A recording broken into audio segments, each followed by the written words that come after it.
Asan ang nanay mo at tatay mo? Wala po. Kaya nga po, ako lang po mag-isa dito pumuntay. Asa na po?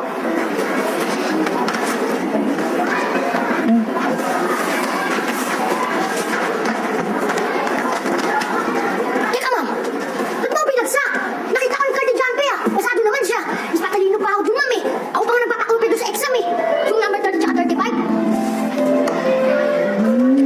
Diba? Alam mo, Bordy, hindi lang naman kasi yung grade sa exam ang kinukompute namin para ilagay sa report card mo. Di, ma'am. Huwag ka na magpaliwanag. Alam ko na kung bakit mo ako hindi binasa. Siguro dahil dun sa hindi ako bumili ng kasi di bola nung nakaraang Pasko, no? Kasi wala nga kami pera, ma'am. Kulit na naman eh. Daya niyo pa. Bordy, tumigil ka nga, makinig ka muna. Alam mo ba kung bakit kita binagsak? Unang-una, hindi ka gumagawa ng projects mo. Hindi ka nakikipag-cooperate sa mga klase mo. Hindi ka gumagawa ng seatwork.